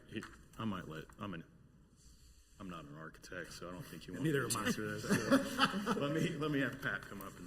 Sir, could you please state your name and business address for our record, please? Hi, Pat Duff, PJV Architects, 4900 Main. I'm not going to get the years right on this, but the building is over 40 years old, and many years ago there was a south addition done to this project, which was all 100% buff precast to a red brick, however you define red, orange, I don't know, brick building. Subsequently, the north end of the building had every brick removed from it and was completely reclad, and then also included buff precast elements in it to try to make the building look more like it was conceived at one time than to look like the red half and the buff half. So this addition, we're using the exact same brick that is the existing building, which is still commercially available. In lieu of doing the precast, we're doing a buff brick on the addition, but the colors are the same throughout all existing building, if that helps. I think I just lost you at the very end there. You said, so what's still existing, or what's still available matches which part? The red. The buff, orange, terracotta, whatever we call that color of brick, is an exact manufactured match to the one that's already on the building. And that's the lower half of the new. Correct. And then the upper half, you call that what color? The buff. The buff color. That looks so like it's the red and precast. buff. Yeah. Which is what it red, is now. orange, terracotta below, buff above. And your last name's Duff. Duff. I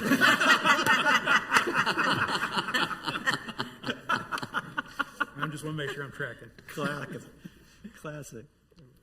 Oh, there we go. Thank you.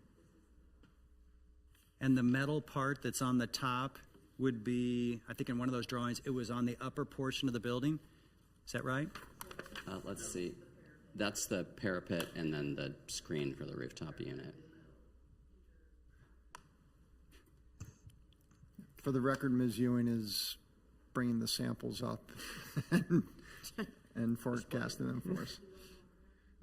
Mr. Chair, they are representing that perforated metal on both the east and west elevations. One faced the parking lot, the other one would face the playground. And maybe just a final. I mean, so obviously this is your way to best merge the two, and I think it was kind of said, but that's kind of what you came up with to try to bridge all these additions. Correct. Thank you. You bet. Mr. Chair. Commissioner Belzer. Yeah, if you've ever driven by, you can clearly tell which part is original and which part was added on. But actually, I think this is kind of a good way to marry all those pieces together and make something cohesive. But my question is about this high drive I'm calling it like a bump out here that's going to extend high drive into the green space and pretty close to the middle school track. How long do you anticipate that construction to take? Because that's the main thoroughfare that's the main connector. Your kids are at Leawood Middle. Yeah, it's or elementary. Mm-hmm. Yeah, so that's the main, I guess there's the backside, but that's the main drive between those two schools. Yeah, it's a private drive, but you're right. You're right that, and Dan might be, as far as construction, that would occur during, school would not be on, obviously, and then they would do we have an idea on? All right. I'm not very useful today. Dan Drake, Assistant Director of Facilities and Operations for the Blue Valley School District, 14950 Metcalf, Overland Park, Kansas, 66283. So the timeline for the drive lane that you just asked about, so that construction would occur over the summer. It would start as soon as school's out and be complete for the start of school. So it's a pretty quick, short duration project.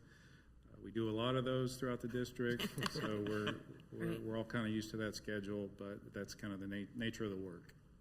And will there be, because that's also a place where a lot of people park during track meets, Halloween parties, field day, literally everything every day.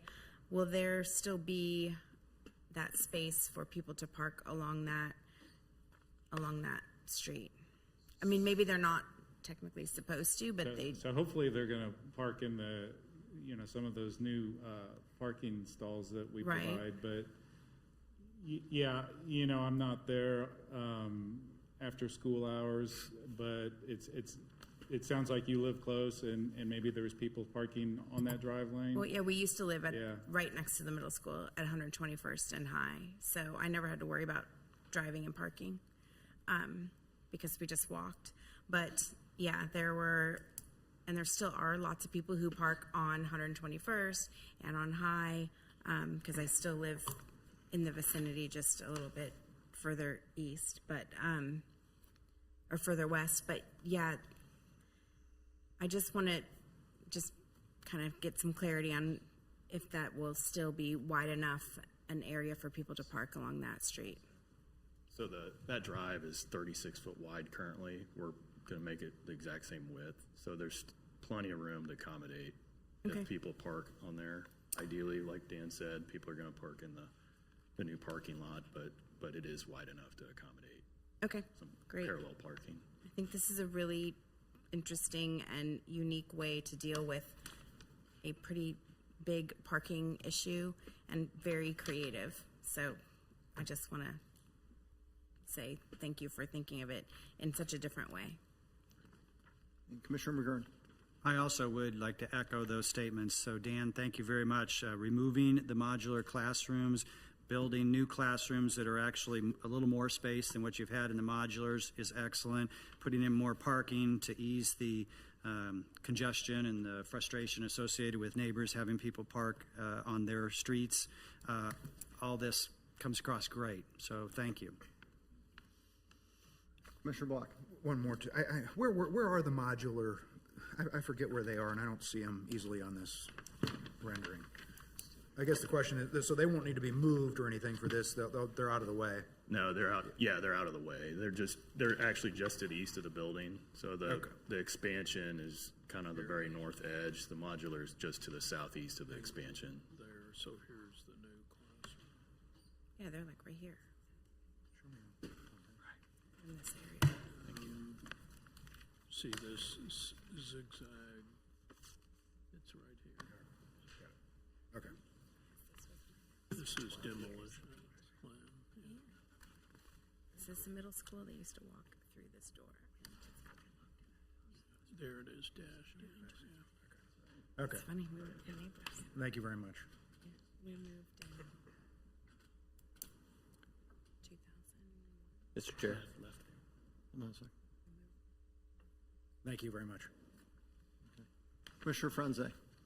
Yeah, I just wanted to echo the comments. Appreciate the added parking. Have a daughter going into first grade at Leawood Elementary right there, so definitely trying to get up there and have the parent lunches with them. It's difficult to find parking, so definitely appreciate that.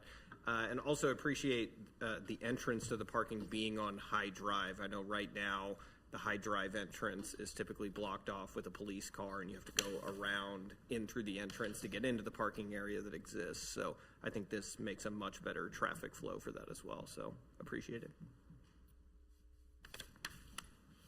Any other questions for the applicant? Okay. I have one for Mr. Drake. In terms of the school population, obviously this is one of the older parts of the Blue Valley School District. So it's very interesting to see that, when the modular units came in a couple of years ago, thought that was interesting. Now we're putting a permanent addition onto it. Just, can you give us a sense of how the district is shifting in terms of population? Are we seeing a lot of new families coming into that particular part of the school district? So to answer your question, enrollment really isn't anticipated to swing, up or down much at all. So we expect it to remain somewhat consistent, at least for the foreseeable future. So yeah, not a big change.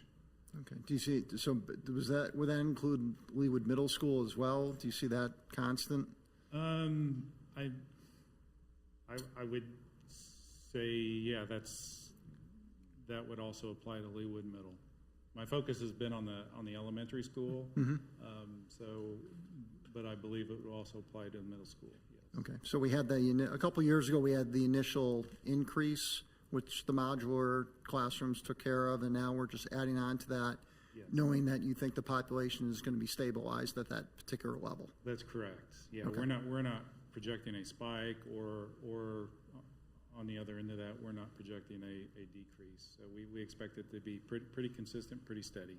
Okay. All right. Thank you. Thank you. Any other questions for the applicant? Okay. This case does require a public hearing. With that, I will open up the public hearing. Is there anyone that in the audience that would like to speak on case 7524? Mr. Chair, Commissioner Block. seeing none, I move to close the public hearing. Second. Second, Commissioner Franze. All in favor of closing the public hearing, please signify by saying aye. Aye. Opposed, nay. Public hearing is closed, 8-0. With that, that brings us to discussion. Any discussion on case 7524? Commissioner Block. Mr. Chair, I'm in support of this application. I do a little bit of what's kind of already been said, but, correcting the parking situation, and mine comes not from having students here, but having young athletes that have used the facilities here, and, for events, it's pretty tough to park, so welcome that. I do appreciate the blending of the, just, connected, I guess, different surfaces and trying to pull them together. It would be helpful for staff, I think, just in the future, if we could have something that really shows kind of what existing looks like next to the new, would be helpful, at least from my perspective. And again, what was said about the removal of the temporary structures, because I think, not to disparage the public school district, as I mentioned in my on the last case, but, I don't know that we knew a plan, and obviously you guys must not have at the time either, as to whether or not you'd need a permanent fix or not, but to see that go away and be replaced with something that's nice and blends with the entire property, I do appreciate that. Commissioner Block. Any other comments? Just from my perspective, I've had all my kids go to Leawood Middle School. I know the fun of football games, graduation ceremonies, parents' nights, whatever. Track meets, and I did have a plan. I had it pretty good after 3 kids. So Parked in my own driveway. Had I known that, I would have done that. I used to sell it. Just kidding. So I'm very happy. I'm glad that there was a little cut off that got that got cut. There were some barriers put in that went in between, that got shut down. So that was kind of excess parking in a pinch. But in going through all this, much better plan. I like it, and I think it's good for Leawood Elementary. It's good for Leawood Middle School, as well as the entire area. One thing on the addition, I did not know that Leawood Elementary School had an addition on it. So I was completely oblivious to 2 different colors of brick. Yeah. Now I'm going to go by and look at it. You can see. Make You'll sure be able to see tell. It. So, okay. Any other comments? Okay. With Ms. Cricks. Thank you, Mr. Chair. Just a couple quick staff. First, I just want to make a quick note that the temporary classroom will need to have the temporary SUP renewed, and that will be coming before this board next month for renewal. So, because a 2-year term has expired, so they'll just need to renew that. Secondly, stipulation number 1 does have the address incorrect. And so I just like it to note that it says the project shall be limited to the preliminary plan and final plan to add the building expansion of 6,500 square feet and parking lot extension to Leawood Elementary School located at 2410 West 123rd Street instead of 8200 State Line. I just want to note that correction for the record on stipulation 1. Thank you. Thank you. Okay. If there's no further discussion, can I have a motion? Mr. Chair.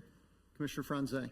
Yes, I move for approval of case NC 7524, Leawood Elementary School building addition and parking expansion with the change that staff noted to stipulation 1.